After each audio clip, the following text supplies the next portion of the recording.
জগদ্গুরু নমো নমঃ, শঙ্করদেব নমো নমঃ, মহাপ্রভু নমো নমঃ, শঙ্করদেব নমো নমঃ, ভগবান শ্রীমন্ত শঙ্করদেবায় নমো নমঃ, নমো নমঃ। হরে প্রেম, হরে প্রেম, প্রেমেই ঈশ্বর কর্মই ধর্ম, প্রেমেই ঈশ্বর কৰ্মই ধৰ্ম। মই এখন গ্ৰন্থ ৰচনা কৰিছোঁ। সেই গ্ৰন্থখনৰ নাম হ'ল ভক্তি মহাতত্ত্ব। এই ভক্তি মহাতত্ত্ব যিখন গ্ৰন্থ ৰচনা কৰিছোঁ, সেই গ্ৰন্থখনৰ আজিৰ যিটো অধ্যায়, এই অধ্যায়টো হ'ল ৰাসলীলা তত্ত্ব। দুলৰী চন্দৰ সুৰত মই ৰচনা কৰিছোঁ ৰাসলীলা তত্ত্ব। এই ৰাসলীলানো কি বস্তু, ইয়াৰ তত্ত্বনো কি, এই বিষয়ে মই চিন্তন মন্থন কৰি গুৰুজনাৰ কৃপাত ৰচনা কৰিছোঁ। এয়া মই আৰম্ভ কৰিছোঁ ঘোষা হিচাপে ৰাসলীলা তত্ত্ব।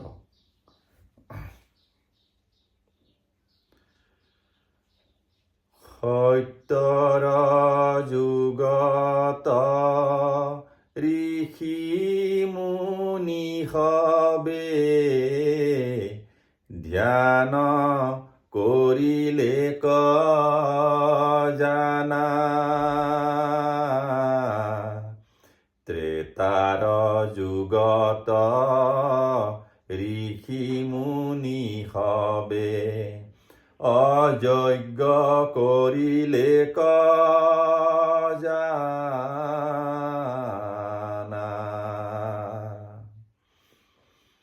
অদ্বাপৰ যুগত ঋষি মুনি সবে প্ৰচুৰ পূজা কৰিলা, অধ্যান যজ্ঞ কৰি পূজা কৰি কৰি অনিত্য ফলক পাইলা,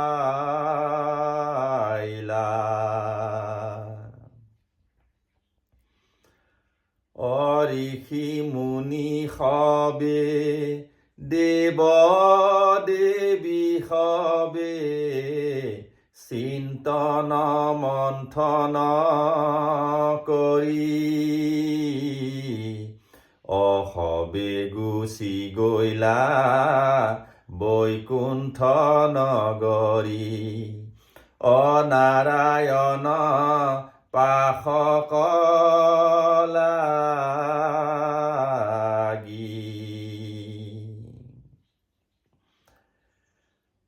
অকৃতাঞ্জলি কৰি সবেও কহিলা, শুনা নাৰায়ণ স্বামী, অৰসহীন হৈলা আমাৰ জীৱন, অদুৰ্লভ হৈলা তুমি,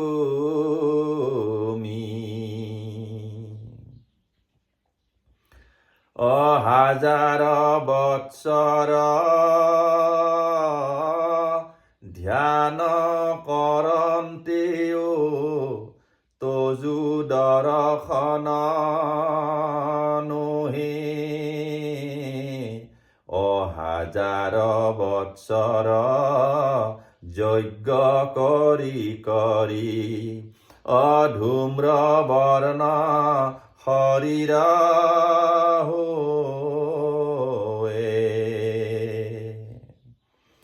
গোটেই দেৱ দেৱীসকলে গৈ পেলাই নাৰায়ণৰ ওচৰত গৈ পেলাই তেওঁলোকে গোচৰ দিলে, আৰাধনা কৰিলে, যে কৈছে যে হাজাৰ হাজাৰ বছৰ ধৰি আমি ধ্যান কৰিলোঁ, তথাপি তোমাৰ দৰ্শন নাপালোঁ, হাজাৰ বছৰ ধৰি আমি যজ্ঞ কৰিলোঁ, তোমাৰ দৰ্শন নাপালোঁ, গতিকে ঈশ্বৰৰ দৰ্শন পাবৰ কাৰণে কি কৰিব লাগিব, এই বিষয়ে গৈ পেলাই তেওঁলোকে দেৱ দেৱীসকলে গৈ নাৰায়ণৰ লগত আলোচনা কৰিব ধৰিলে।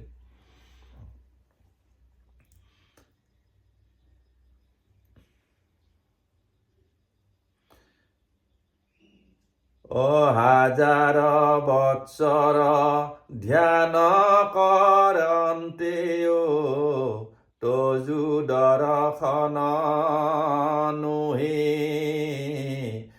হাজাৰ বৎসৰ যজ্ঞ কৰি কৰি ধূম্ৰ বৰ্ণ শৰীৰ হোৱে। পূজা কৰিয়া যিটো ফল পাওঁ, সিও যে অনিত্য হয়।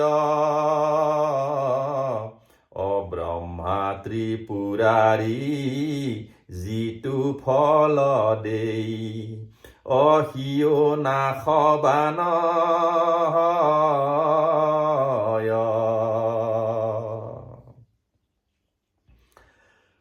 দেৱ দেৱী সবে পূজা খাই থাকে, মনুষ্য খবৰ পৰা।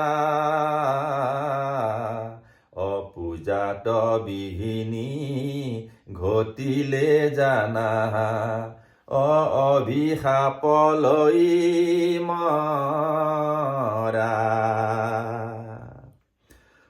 দেৱ দেৱী সবে পূজা খাই থাকে, মনুষ্য খবৰ পৰা।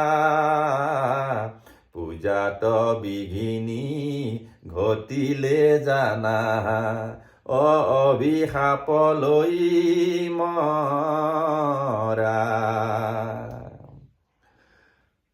নাৰায়ণ হৰি উপায়ক কৰি, নিস্তাৰাই আমাক তুমি।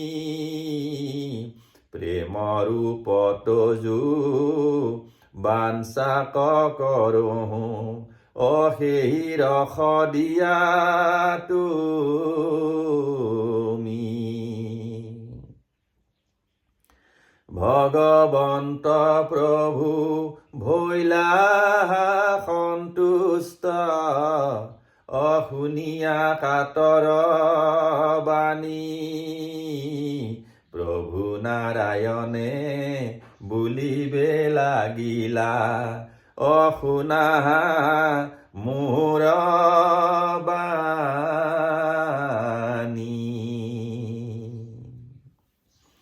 এতিয়া নাৰায়ণে সকলোকে কৈ আছে, এতিয়া দেৱ দেৱীসকলক কৈ আছে। কি কৈছে? সত্য যুগ হন্তে দ্বাপৰ পৰ্যন্তে, মোৰ নানান ৰূপ। দেখিবা সবেও বুজিবা সবেও, মোৰ লীলা স্বৰূপ।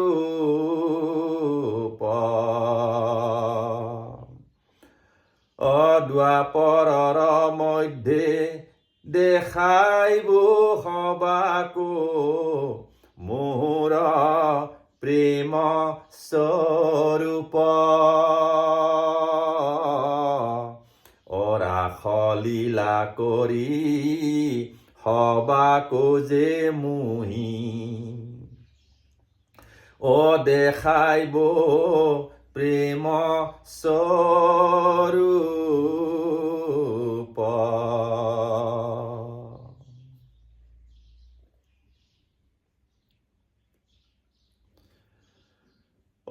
ঋষি মুনি যত দ্বাপৰ যুগত,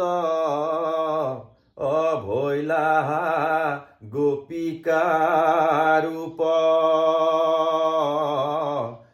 কৃষ্ণত ভকতি কৰিয়া লভিলা, পৰম পদ স্বৰূপ।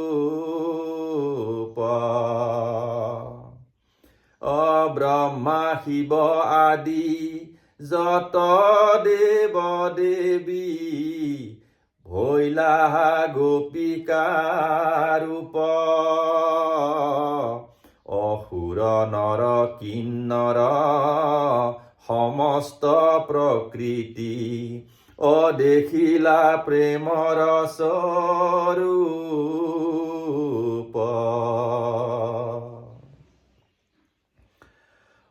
ৰাসলীলা ইটো অমৃত ভাৱনা অমৃত ৰসৰ ধাৰা যদ্যপি কামৰ কেলি জানা ইটো অতি ৰহস্যৰে ভৰা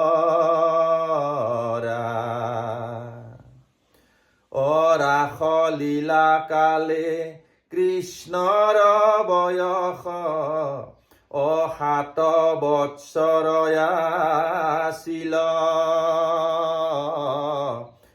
কৃষ্ণৰ মনত নাহি কাম গন্ধ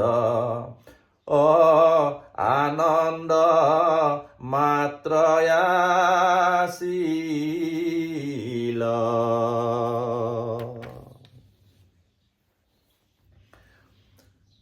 গোপিকা খবৰ মনত কামৰ বাসনা জাগিলে জানা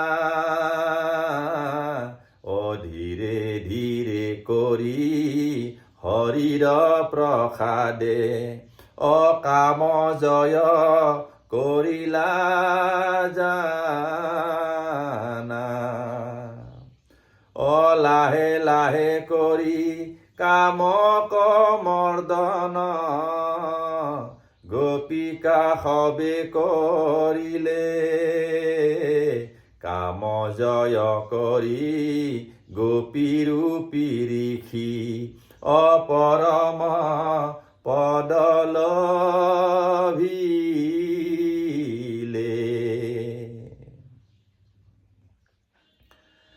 হৰিৰ নামৰ ৰসৰ সাগৰে যিটো জনে স্নান কৰে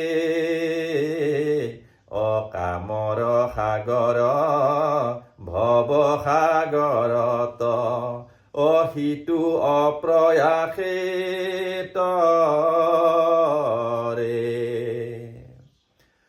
শংকৰ দেৱত শৰণ পখিয়া হৰি নাম গুণ গাৱে অকাম সাগৰত ভৱ সাগৰত অপৰম গতিক পাৱে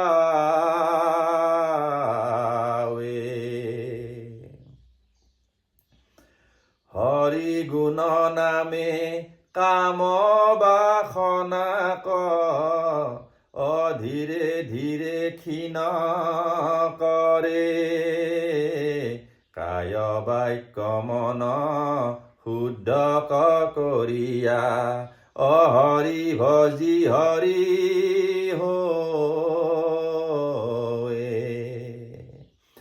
হৰে প্ৰেম হৰে হৰে প্ৰেম হৰে হৰে প্ৰেম হৰে প্ৰেম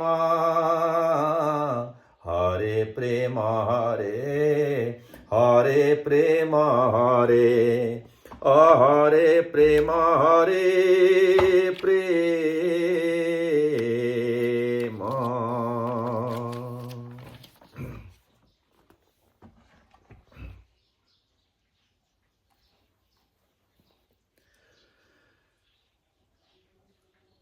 অপৰাগ ভূঞা নাম মোৰ অসম ভূমিত জন্ম বিৰচিলো মহাতত্ব কথা হৰে প্ৰেম বোলা সবনৰ লোক সৰ্বসিদ্ধি জানিবা সৰ্বথা